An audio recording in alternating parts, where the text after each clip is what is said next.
The chapel smelled of lilies and polished wood, but all I could taste was bitterness as I stood at the edge of Gregory Harlow's funeral. Everyone whispered about what a generous man he had been, how he had taken in a little girl no one wanted and given her a home. Their voices floated through the vaulted ceiling like incense holy and poisonous because I knew every compliment was a lie. Gregory had not saved me. He had caged me. My name is Anna Caldwell. I am 31 years old, and for as long as I can remember, the Harlow family treated me not as a daughter, but as a servant, a shadow in their mansion that only existed to scrub their floors and fetch their drinks. Yet here I was, expected to bow my head and honor him as a father. From the back row, I watched Margaret Harlow dab at her eyes with a lace handkerchief, crocodile tears slipping past the diamonds on her fingers. Beside her, Vanessa posed like a grieving princess, her black dress clinging perfectly, every movement designed for the cameras of sympathetic neighbors. Ethan leaned forward with a smirk he could not quite hide the golden boy even in mourning. They were the family that had everything, and I was the girl they had trained to believe she was worth nothing. As the pastor spoke about Gregory's generosity, I pressed my palms together to keep from shaking. My hands were rough-lined with scars from years of housework, and yet those same hands were forced to hold hymn books and pretend I was one of them. Every word of praise felt like acid poured onto old wounds. He was a man who gave selflessly, the pastor said, and the congregation nodded. I remembered nights when I was forced to sleep on the laundry room floor because Vanessa wanted my bed for her overnight guest. I remembered birthdays where the only cake I touched was the batter dried onto the mixing bowl I had licked clean in the kitchen.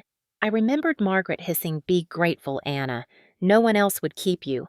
That was the mantra of my childhood. Be grateful, be silent, be invisible.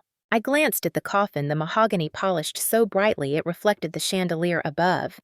People believed Gregory had been a saint, but I remembered his voice snapping like a whip when I forgot to polish his shoes. I remembered him slamming the door in my face when I asked why I could not go to school dances like Vanessa. I remembered the sting of his hand across my cheek when I dared to talk back. And now, as he lay surrounded by flowers and false reverence, I could not summon even one tear. The truth was, I felt something else, a strange electric current of expectation, as if the ground beneath the chapel was waiting to split open. Then it happened, the first crack in the performance. A woman in a tailored black suit walked down the aisle carrying a leather briefcase. Her heels struck the marble floor like a gavel, with each step turning heads, silencing whispers. Margaret stiffened when she saw her Vanessa's painted lips parted in shock. Ethan muttered under his breath. The woman's eyes found mine instantly, and for a heartbeat I forgot to breathe. She was not here for them. She was here for me. She leaned close, her voice a razor whisper. "My name is Monica Graves. I have documents Gregory never wanted you to see." The world tilted. My pulse thundered in my ears. Behind me, the pastor droned about eternal rest, but in that moment, I knew eternal rest was the last thing this funeral would offer. Something buried was about to claw its way to the surface. Margaret hissed under her breath. "Anna, ignore her. Do not embarrass us." But my body betrayed me, every muscle drawn to Monica's briefcase like a magnet.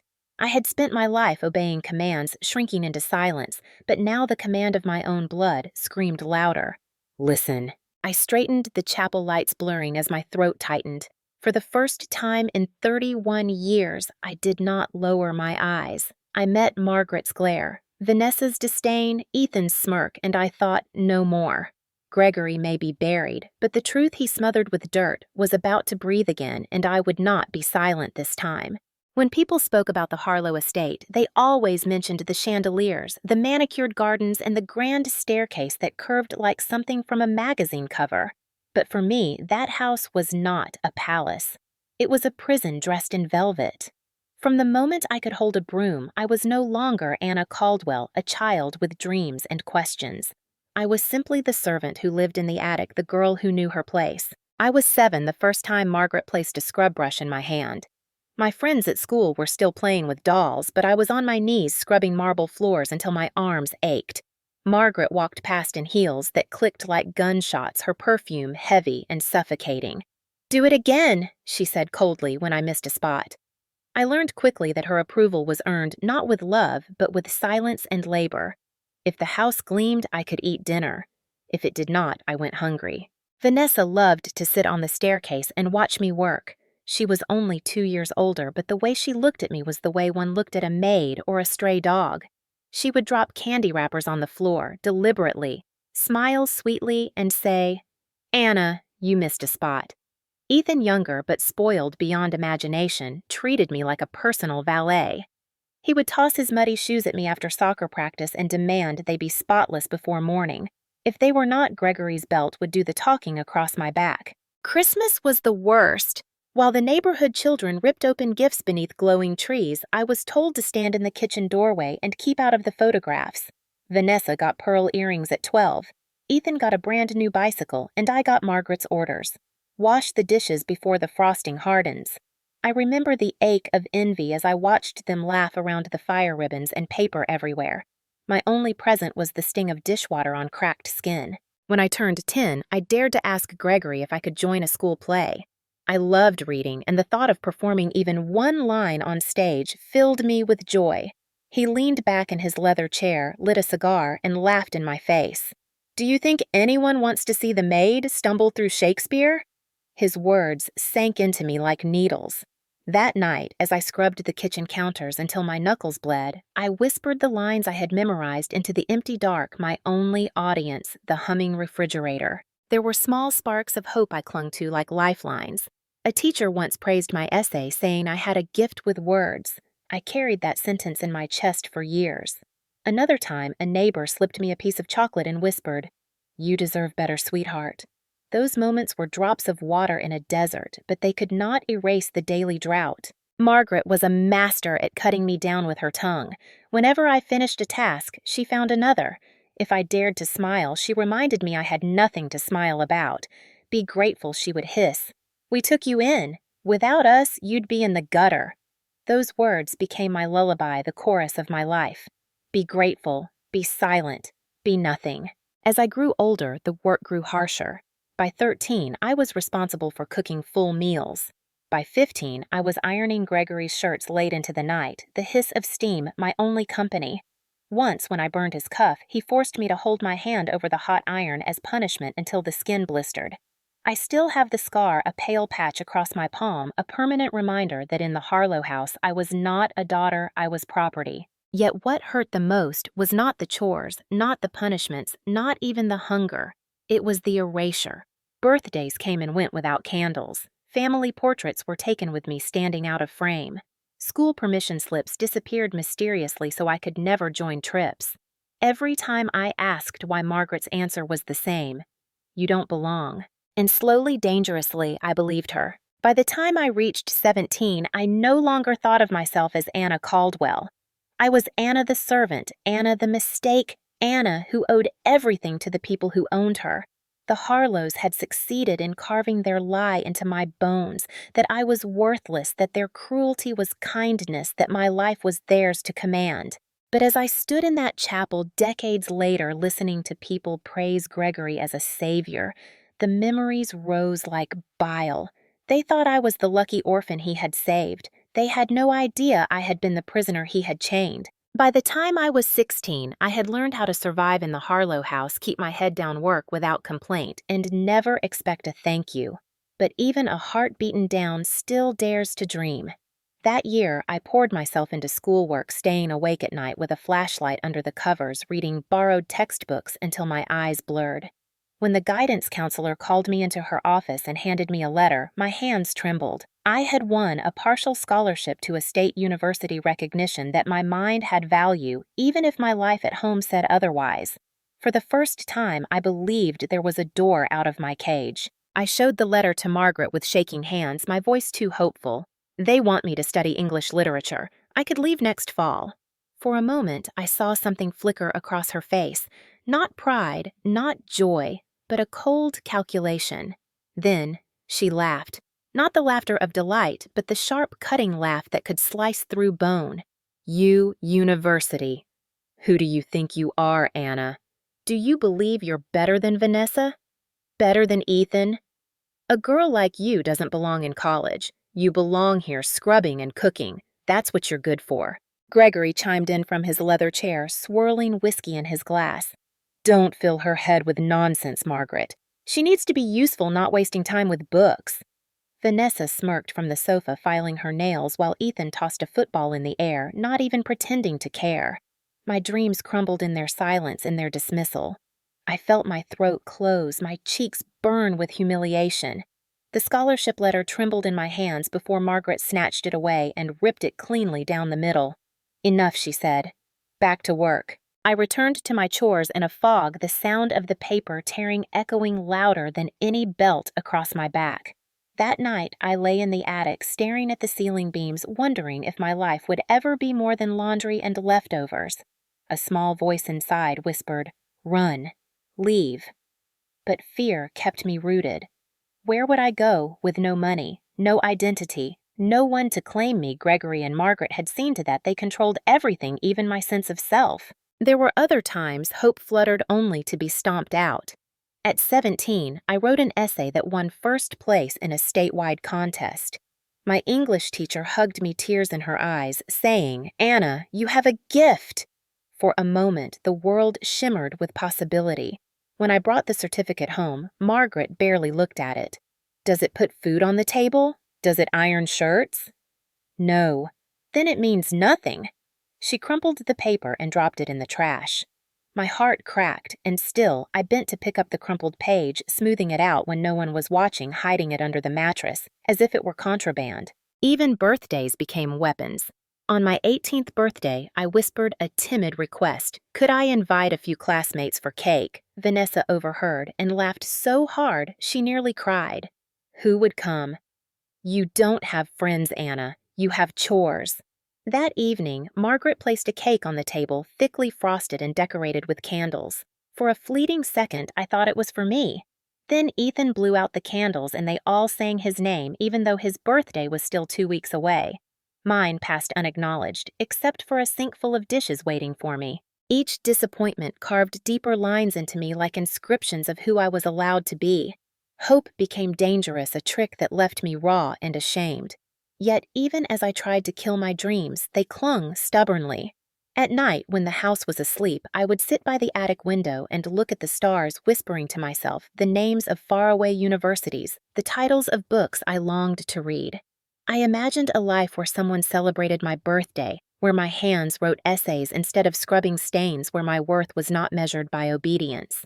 But reality always returned at dawn. Margaret's sharp knock on the door. Gregory's voice demanding breakfast, Vanessa's sneer, Ethan's orders, and me, the girl who believed for one trembling moment that she might have a future stepping back into her role as servant in the house that had stolen everything. Standing years later in the chapel at Gregory's funeral, the congregation's words of praise stabbed deeper because I remembered every crushed hope, every laugh at my expense, every door slammed in my face. They thought he had given me life. No, he had stolen it. And if Monica Graves truly carried the truth in that briefcase, then maybe, just maybe, the lies were finally about to shatter. The pastor's voice was droning on about mercy and forgiveness when the heavy wooden doors at the back of the chapel opened with a groan. Every head turned as a woman in a sharp black suit strode forward, her heels striking the marble floor like a verdict already delivered.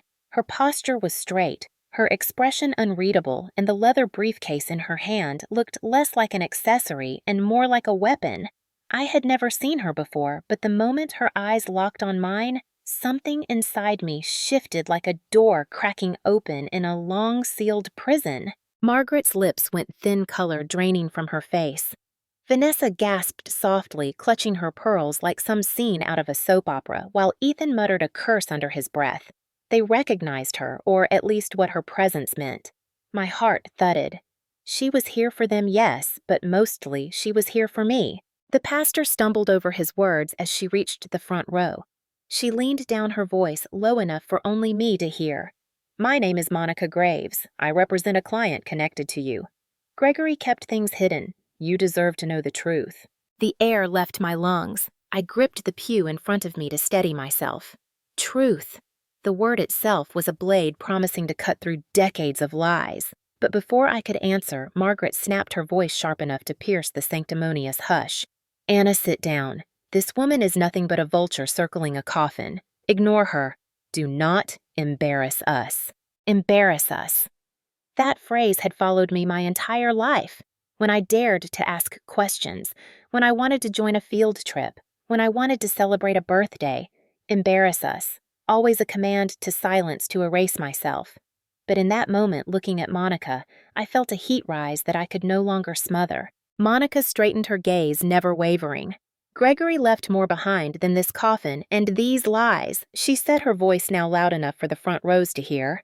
Anna, you have the right to hear it. A murmur rippled through the mourners. The image of Gregory as a benevolent father was beginning to fracture hairline cracks spreading across the carefully painted portrait the Harlows had built for 30 years. Margaret stood, her grief mask slipping, revealing the steel and venom beneath. Leave this chapel immediately, she barked at Monica. How dare you disturb my husband's funeral with your nonsense? But Monica did not move. She set the briefcase on the polished pew with a deliberate thud, the sound echoing louder than the pastor's prayers. How dare you keep her chained in this house, hiding who she really is? Monica shot back, her voice steady, measured, dangerous. Gasps filled the chapel. Vanessa's cheeks burned red. Ethan looked ready to lunge, and Margaret clutched her handkerchief with white knuckles. My skin prickled as every eye turned to me, waiting, judging. The room tilted, my pulse hammering in my ears. For 31 years, I had been trained to sit, to stay quiet, to let their version of reality stand unchallenged. But now there was a stranger with fire in her words, telling me I had a right to something more. I swallowed hard, my throat dry. What do you mean? I whispered, my voice trembling but real audible. Monica opened the briefcase with a snap, pulling out a thick manila envelope. Margaret lunged forward, hissing, "Don't you dare!" But Monica stepped back smoothly, raising the envelope high so no one could snatch it. Documents, she set, her eyes on me. Records Gregory buried, proof that your life is not what they told you. Proof that you are not who they said you are. The room erupted in whispers, neighbors exchanging shocked glances, their perfect story of the Harlows unraveling in real time. I felt my knees weaken, my breath stutter. Behind me, the pastor cleared his throat nervously, but the service was already lost. This was no longer a funeral. It was an unmasking. Margaret's voice cracked with fury. Anna, if you listen to this woman, you'll destroy everything. This family gave you a roof-food life itself. Show some gratitude and stay in your place. And there it was, the chains they had wrapped around me since childhood rattling loudly in her words. Stay in your place. Gratitude. Servant. Shadow. I looked at the coffin polished to a gleam and thought of Gregory's voice booming down the halls, his hand across my cheek, his laugh when my dreams were torn apart. Gratitude, no! The ground beneath that coffin felt like it was shifting, the lies cracking open. I turned back to Monica, my voice shaking but stronger than it had ever been. Show me. Margaret gasped as if I had struck her. Vanessa hissed something under her breath. Ethan's fists clenched, but Monica simply nodded, her lips curving into the faintest smile, not of victory, but of vindication. She held the envelope out toward me, and as my fingers brushed against the paper, I knew this was the moment the chains began to break. The envelope felt heavier than stone in my hands, its weight pressing against 31 years of silence. My fingers shook as I slid the documents free, the chapel now hushed so completely that I could hear the ticking of the grandfather clock by the altar. I expected contracts, maybe a will, but what I held were birth records, photocopied news clippings, and something that made my vision blur with shock, a photograph of a toddler with wide brown eyes, the same eyes staring back at me from every mirror I had ever avoided. Monica's voice carried through the silence. Anna, your name was never Anna Harlow. It was stolen from you. You were born Anna Caldwell, daughter of Linda Caldwell. You were abducted at 2 years old from a park in Raleigh, North Carolina. Gregory Harlow was the man who took you. The words dropped like thunder. A collective gasp rippled through the pews. I clutched the photo tighter, my chest heaving. No, I whispered, though, even as I said it, fragments of memory flickered, being lifted by strong arms that did not feel kind, the smell of cigar smoke, a woman's voice calling a name that was not answered. Margaret surged to her feet, her mask of mourning shattering into a snarl. Lies, vicious geese. She is nothing but a manipulative parasite trying to ruin our family. She turned to the congregation, her voice rising. Do not listen to this circus. We raised her. We clothed her. We gave her a life. Monica's gaze hardened. You gave her slavery. You gave her pain. You did not give her a name because you stole it. She raised another document, a DNA test, stamped and sealed. Anna's blood was compared against Linda Caldwell's, the mother who has searched for her daughter for nearly 3 decades. The results are undeniable. 99.9% match. The chapel erupted. Voices overlapped, shocked whispers, gasps the scrape of shoes against marble as people twisted in their seats. Some stared at Margaret with disgust, others at me with pity. Vanessa hissed, her face twisted with rage. She's ours. She doesn't get to walk away now. Ethan muttered curses, his jaw tight, his fists balled. But my heart was a storm. Every cruel word Margaret had spoken, every slap Gregory had delivered, every Christmas stolen, every birthday erased, it all aligned in a chilling pattern. They had never treated me as their child because I was never theirs. They hadn't rescued me. They had kidnapped me. I clutched the DNA papers, the photo of the toddler who was me, and felt something ignite inside my chest. Tears stung my eyes, not of weakness but of clarity. For so long I had begged for crumbs of affection from people who had stolen my entire identity.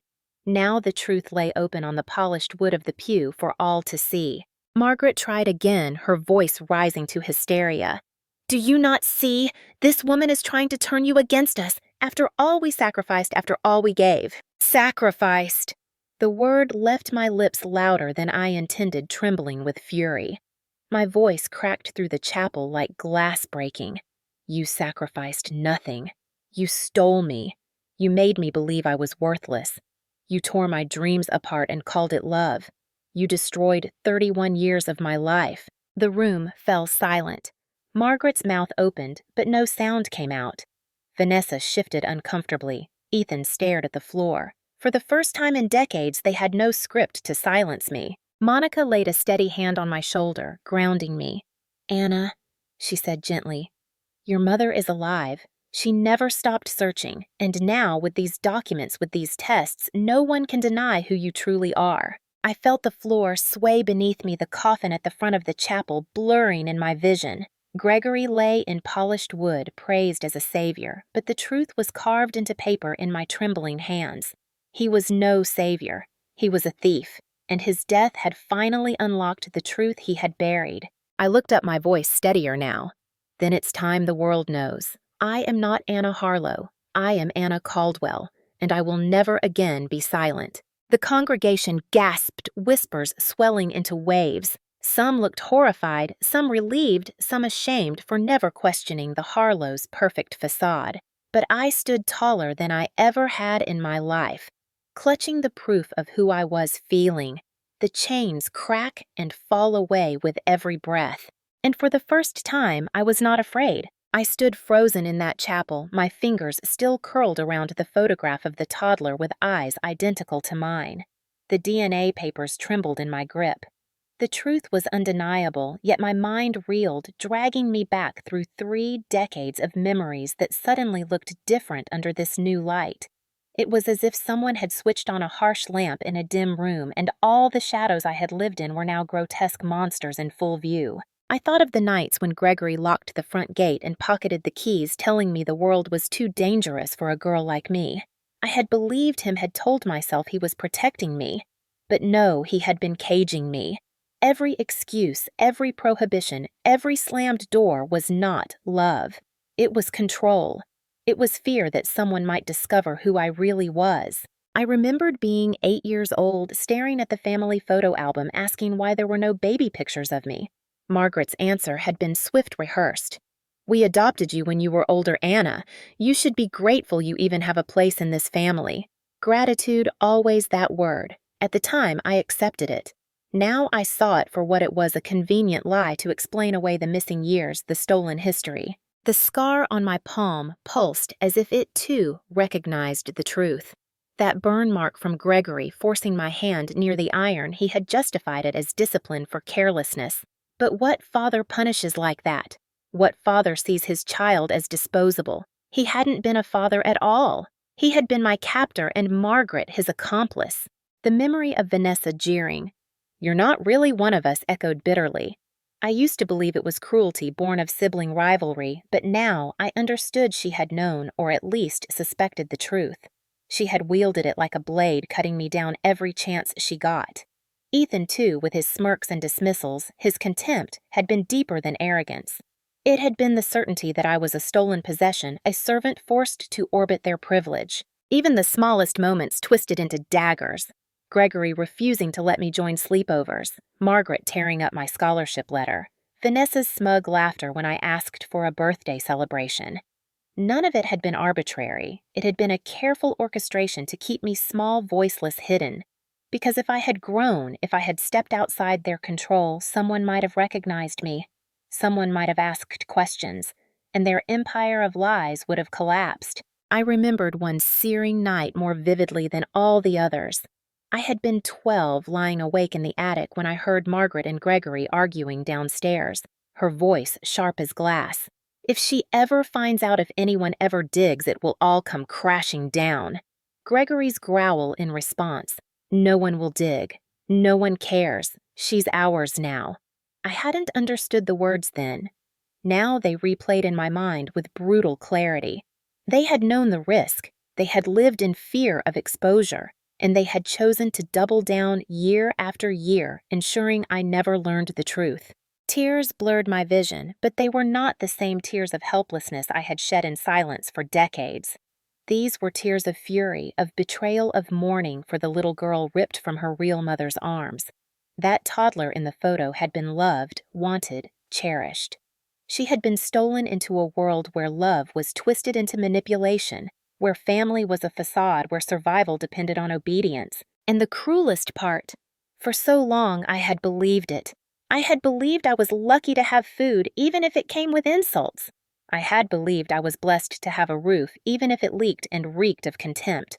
I had believed I was worthless outside the Harlow name, when in reality their entire power over me had come from what they took.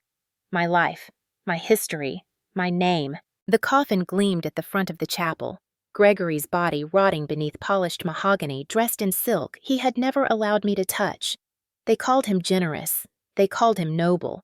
But the truth now rang louder. He had been a thief, a liar, a captor. And his death was not the end of his story. It was the unraveling of it. I looked at Margaret, at Vanessa, at Ethan. Their faces were pale masks cracking under the weight of exposure. I saw fear there now, real fear, the kind that came when lies lost their power. For the first time in my life, they looked smaller than me. My voice trembled as I spoke not to them, but to myself, to the little girl who had been silenced. I see it now. I was never yours. I was never meant to be your servant. You didn't save me. You stole me. The words filled the chapel like a bell tolling undeniable resonant. And as they echoed back, I felt something I had not felt in 31 years, the ground shifting beneath my feet, not to trap me but to set me free. The chapel became a battlefield of whispers, but Monica's eyes never left mine. She knew what I had just accepted, what I had finally spoken aloud, and she knew what had to come next. "This is only the beginning," she told me firmly, her hand brushing the envelope. "We need more than papers. We need evidence that will stand in court, evidence that cannot be buried like Gregory tried to bury you."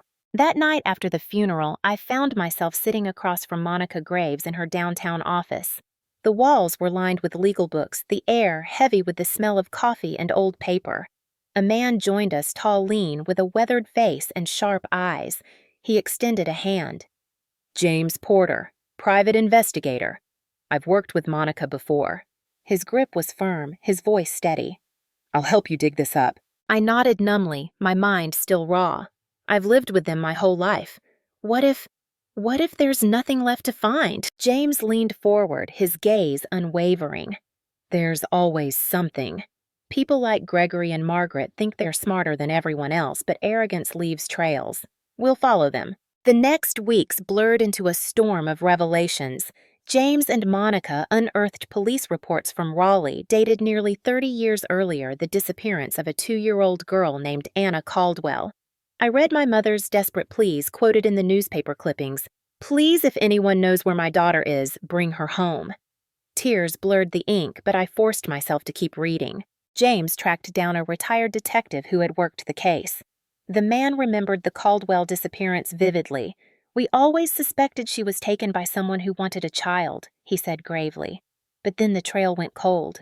If we'd known she was living under another name all these years." His voice cracked with frustration. In the Harlow house, I began noticing details I had ignored. In the attic, hidden behind boxes of old linens, I found a small wooden chest I had never dared to open. Inside lay a baby's blanket frayed at the edges and a silver bracelet engraved with initials A.C. My breath hitched. Margaret had told me I came to them with nothing, but here was proof she had hidden pieces of my past from me. James photographed everything, cataloging it meticulously. Monica submitted the DNA test to federal authorities. Soon the FBI became involved, their agents crisp and serious, their questions precise. They treated me not as a servant, not as a problem, but as a victim of kidnapping who had survived decades in captivity. Their recognition alone felt like oxygen after years of suffocation. Margaret, Vanessa, and Ethan grew restless. Margaret called my phone dozens of times, leaving voicemails laced with venom. "You ungrateful brat! After all we've done, you dare spit in our faces. You'll regret this, Anna. Without us, you are nothing." Her voice shook with panic, a desperation that confirmed what I already knew: the lies were crumbling. Vanessa confronted me outside the grocery store one evening, her perfectly manicured nails digging into my arm. "You can't erase 30 years just because some lawyer waves paper around," she sneered. "You'll always be the girl who scrubbed our floors. Money or no money, no one will ever see you as equal." Her words cut, but this time they did not pierce. I pulled free, staring into her carefully painted face. "You're right," I told her quietly. "I'll never be your equal. I'm more." Meanwhile, James uncovered financial records Gregory had hidden. Payments to a man long dead, money funneled through shell accounts. Evidence of bribery, falsified adoption paperwork, threats to anyone who asked too many questions. Piece by piece, the facade the Harlows had built disintegrated. Monica stacked the files on her desk until they formed a mountain of proof. The FBI called me in for an interview, and I sat beneath fluorescent lights as agents recorded every detail.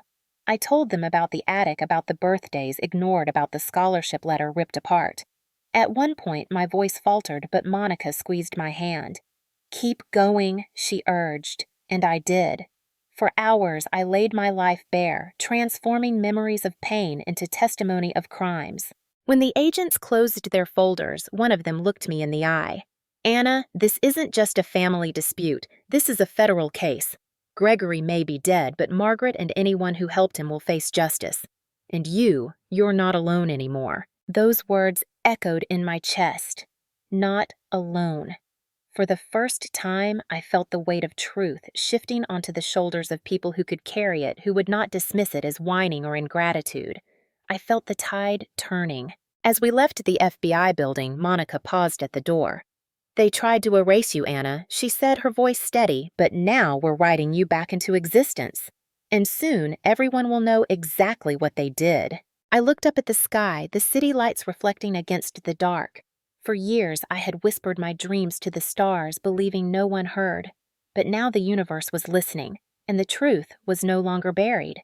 The summons came disguised as an invitation. Margaret called one evening, her voice brittle and sharp, as if each word had been forced past clenched teeth. "Dinner. Tomorrow night. 7 o'clock. This nonsense ends now, Anna." Then the line went dead.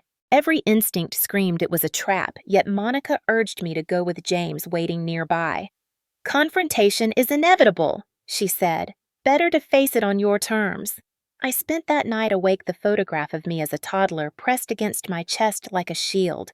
The Harlow dining room was as I remembered, chandeliers dripping with crystal, the table stretching long and polished, the air thick with pretension.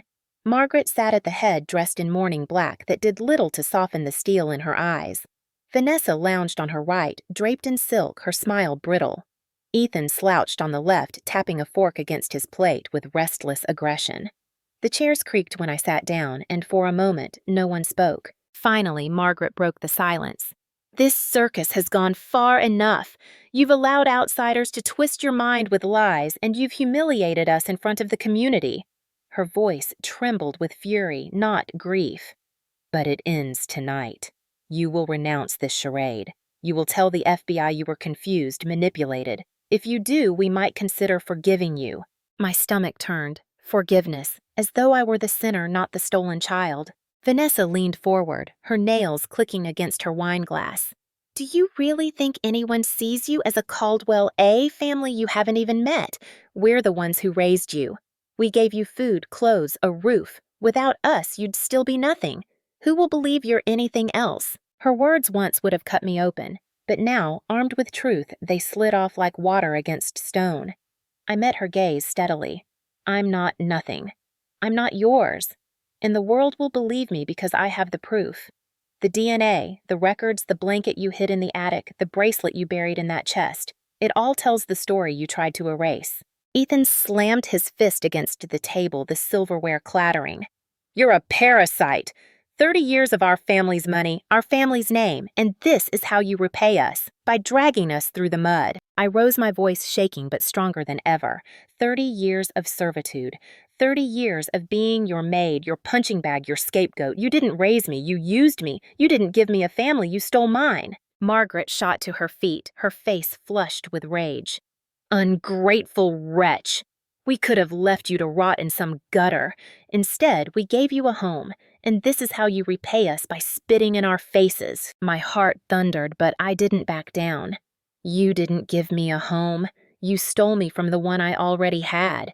You lied to me every day of my life, and you dare talk about gratitude. The only thing I owe you is the truth, and it's coming whether you like it or not." For a moment, silence crashed over the room, broken only by Vanessa's derisive laugh. "Look at you, pretending to be brave, but you'll never escape what you are. You're the servant girl who scrubbed our floors, and that's all anyone will ever remember." I stepped closer, my eyes locked on hers. "No, that's what you'll remember. Because every time you look at me from now on, you'll see the girl you couldn't break, the girl whose truth burned through your lies." Margaret's hand shook as she pointed at me, her voice hoarse with fury. "If you go through with this, Anna, you will destroy this family." I inhaled slowly, the words steady as stone. This family destroyed itself the moment it chose lies over love, cruelty over compassion. I'm not the one bringing it down. I'm the one exposing what it really is. The chandelier lights seemed to tremble above us, their glittering crystals refracting across faces twisted with anger. For decades, I had stood in that room, bowed, silent, invisible. But tonight, I stood tall, the weight of truth in my hands and fire in my voice. I turned and walked out before they could answer.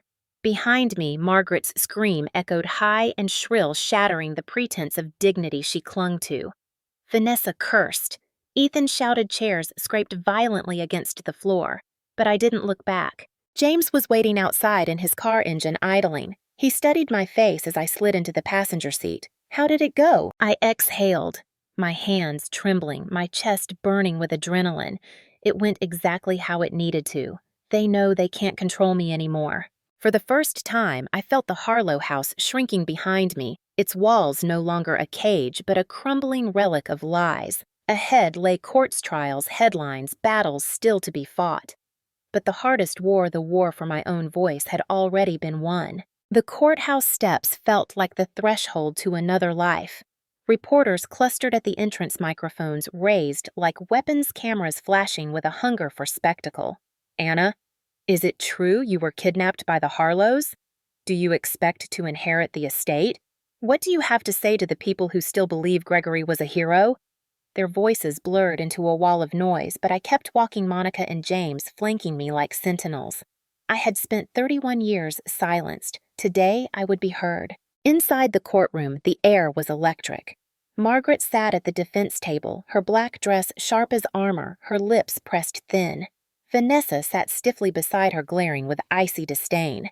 Ethan slouched in his chair, his jaw set, his fists clenched as if holding back an eruption.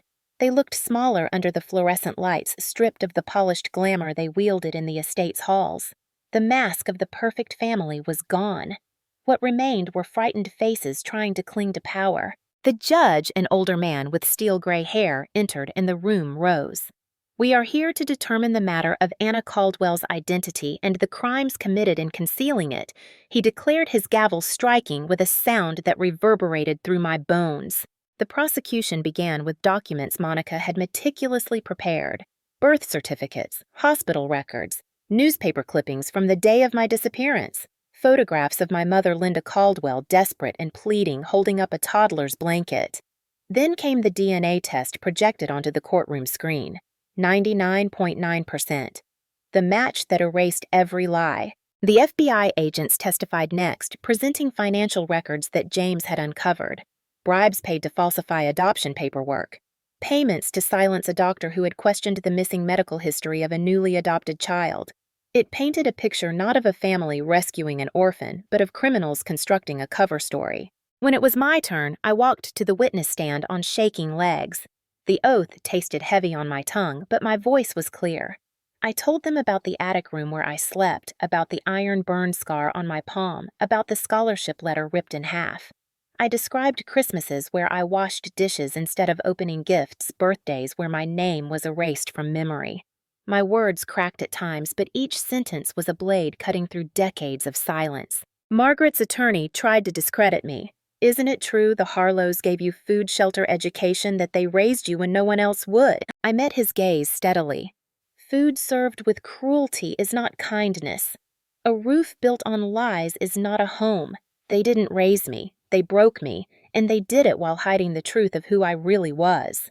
My words rang through the courtroom, and for the first time, Margaret's composure faltered. When Margaret herself was called to testify, she clung to the role of grieving widow. We took her in when no one else wanted her. Gregory and I sacrificed everything to give her a life. Her voice cracked theatrically, but her hands trembled. The prosecutor's questions sliced through the performance. "Mrs. Harlow, can you explain the payments to Dr. Raymond McKee, who questioned the authenticity of your adoption papers? Can you explain why Anna's baby blanket engraved with her initials was found hidden in your attic?" Margaret stammered, her mask crumbling. I don't recall." The judge's gaze was cold. "Answer the question, Mrs. Harlow." Finally, her voice broke into fury. "She was mine. We gave her more than her mother ever could." The courtroom gasped. Her words, dripping with entitlement, sealed her fate. Vanessa was next, her arrogance faltering under cross-examination. She admitted she had known for years that I wasn't really one of us, though.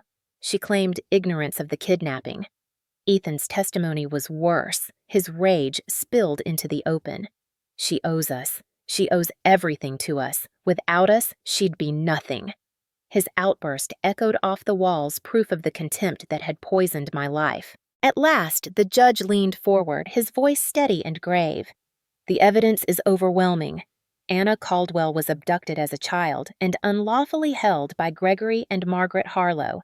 This court recognizes her rightful identity as Anna Caldwell, daughter of Linda Caldwell.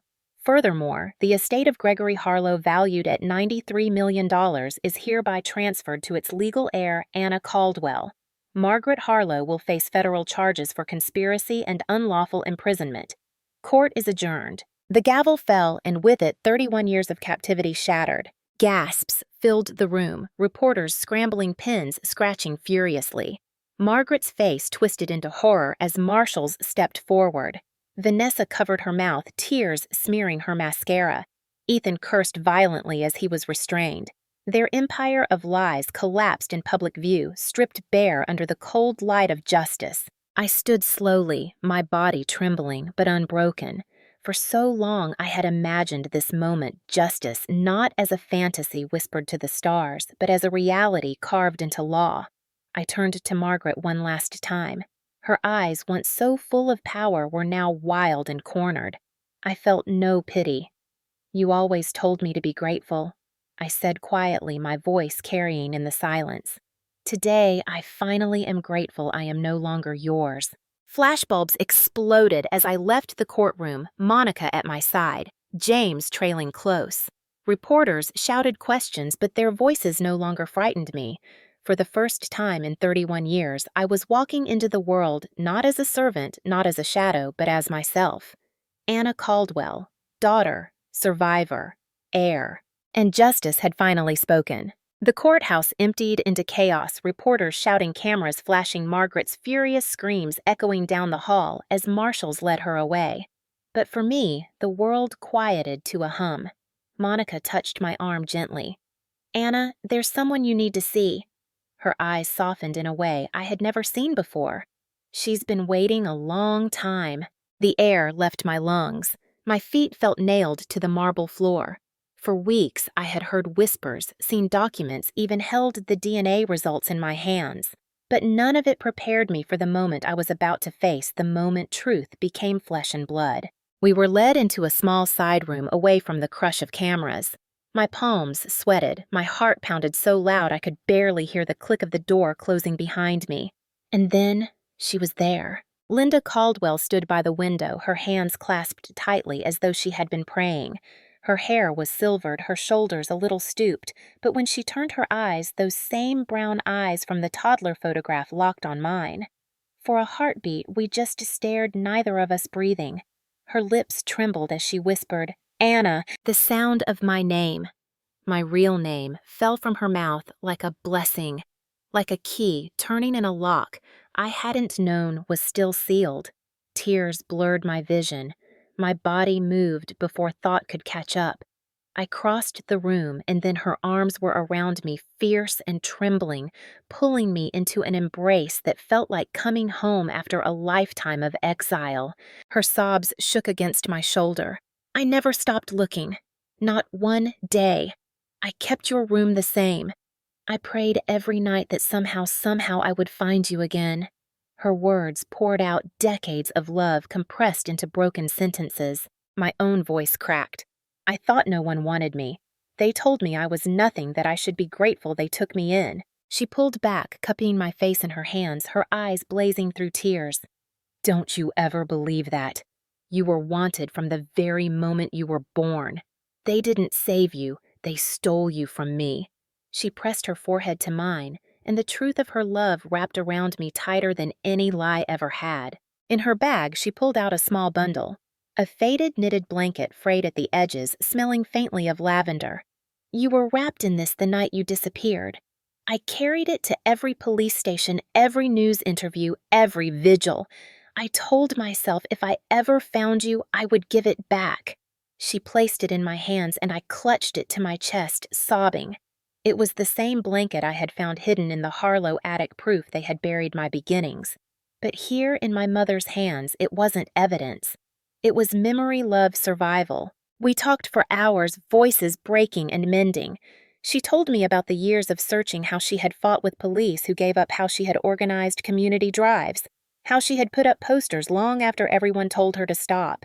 She showed me a locket she wore daily inside a photograph of me as a baby. The edges were worn smooth from her fingers. "This kept me alive," she said, "knowing one day I might hold you again."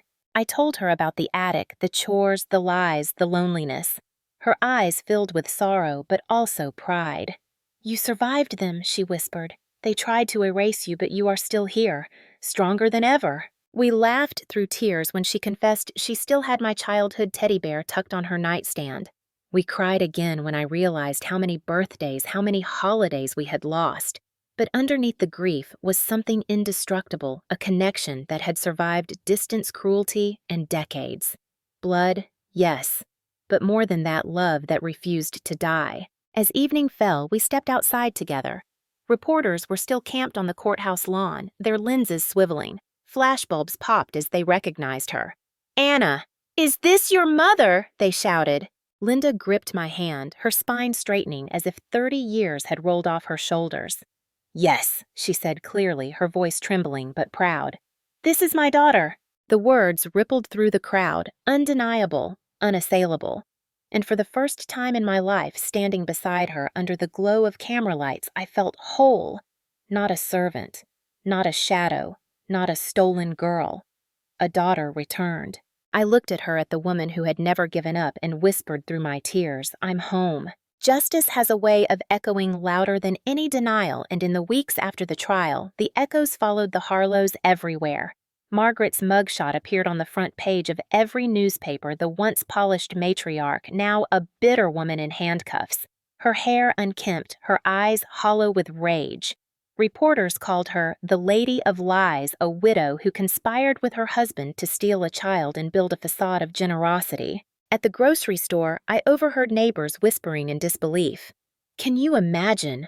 All those years we praised her charity, and she was hiding a kidnapping under her own roof. Some voices carried pity, but most dripped with disgust. The Harlow name, once synonymous with wealth and prestige, became a curse whispered in shame. Vanessa's downfall came swiftly. The charity gala committee she chaired expelled her in a single vote.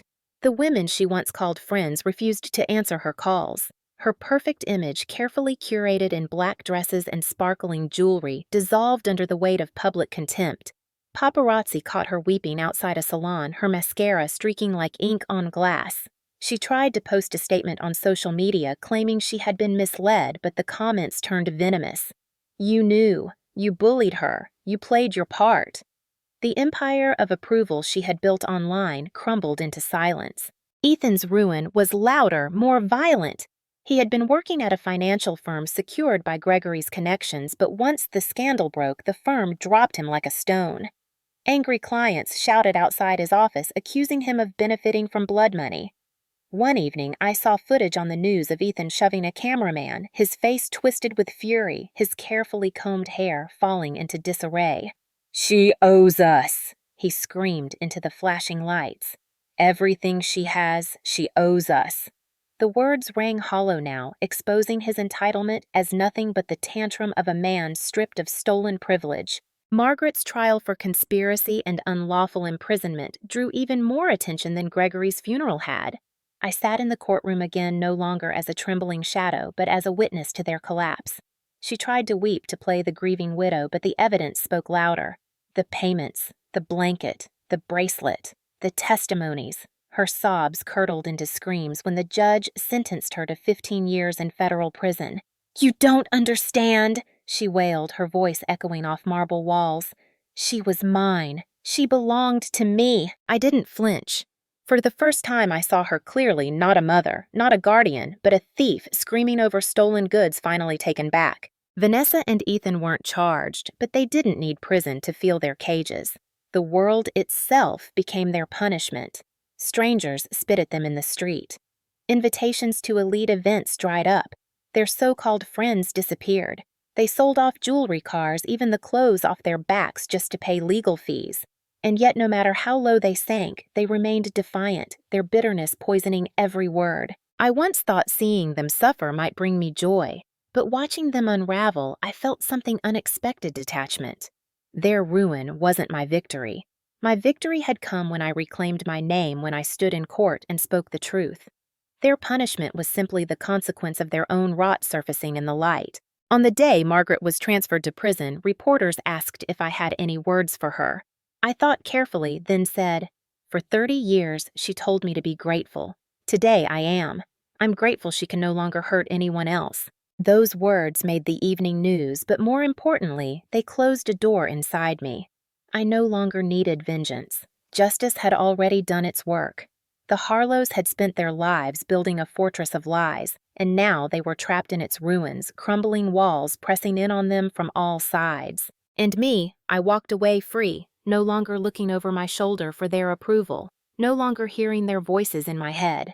Their downfall wasn't the end of my story. It was just the clearing of the stage for the life I was finally ready to live. The weeks after Margaret's sentencing felt like standing on the edge of a cliff where the wind no longer pushed me backward. For the first time in 31 years, my days were not dictated by Margaret's orders or Gregory's punishments. The silence that once suffocated me in the attic became something new, freedom. But freedom, I quickly learned, wasn't just about walking away from my captors. It was about learning who I was without their chains. I started therapy at Monica's suggestion. The first session felt awkward, my voice catching as I tried to explain 3 decades of servitude. They told me every day I should be grateful, I said, my hands twisting in my lap. The therapist leaned forward and asked gently, And what do you feel now when you think of gratitude? The question pierced me. For so long, gratitude had been a weapon used to keep me small. Now slowly I was learning to turn it into something else. Gratitude for survival, gratitude for truth, gratitude for the chance to rebuild. Linda, my mother, became my anchor. We spent long afternoons piecing together the years we had lost. She showed me photo albums I had never seen me as a baby on a blanket in the grass, my father holding me high in the air before he passed away too soon. I shared stories of the attic, the iron scar, the Christmases I spent washing dishes. Sometimes we cried, sometimes we laughed, sometimes we just sat in silence holding hands. Every moment felt like stitching torn fabric back together, the seams uneven but strong. The inheritance, Gregory left $93 million, was staggering. The press called me an heiress overnight, but the title sat awkwardly on my shoulders. Money could not return the birthdays I had lost, nor erase the nightmares etched into my skin. But it could be wielded as a tool not for vanity or revenge, but for change. With Monica's guidance, I founded the Second Dawn Foundation, a nonprofit dedicated to helping victims of kidnapping, abuse, and identity theft reclaim their lives. The name came to me one morning as I watched the sunrise with Linda. It feels like I'm living a second dawn, I told her. The first was stolen, but this one I get to keep. She squeezed my hand, tears shining in her eyes, and whispered, "Then give that dawn to others." The foundation quickly became more than I imagined. Survivors reached out with stories of lost years of silence broken of families found. At our first event, a woman approached me and said, "Your courage gave me the strength to testify against the man who hurt me." Her words shook me not with sorrow, but with pride. For so long, my voice had been caged. Now it was echoing outward, giving others permission to speak. Healing wasn't a straight line. Some nights I still woke up sweating, hearing Margaret's voice hissing in my dreams. Some mornings I still expected to be ordered downstairs to scrub floors. But therapy, my mother's love, and the foundation's purpose slowly rewrote the script. I began to believe I was not the girl in the attic anymore. I was the woman who had survived it. Reporters asked if I felt victorious if I reveled in the Harlow's downfall. I told them the truth. Justice isn't about gloating. Justice is about truth being louder than lies. They tried to erase me, but here I am, whole, seen, free. On the anniversary of the trial, I stood before a crowd at a fundraising gala, wearing a simple navy dress, no longer hiding in shadows. My voice was steady as I spoke. For 31 years, I was told to be grateful for chains. But gratitude belongs to freedom, to truth, to love that survives decades of darkness. The Harlows stole my first life, but they will never steal this one. This is mine. The applause thundered, but what moved me most was the sight of Linda in the front row, tears streaming down her face, clapping with pride. I had found my way home, not just to her, but to myself. That night, as I returned to the quiet of my own house, I stood on the porch and looked up at the stars. For years, I had whispered my dreams to them, wondering if anyone listened. Now I whispered again, not with longing, but with certainty. I made it. I'm Anna Caldwell. I know who I am, and I'm finally free.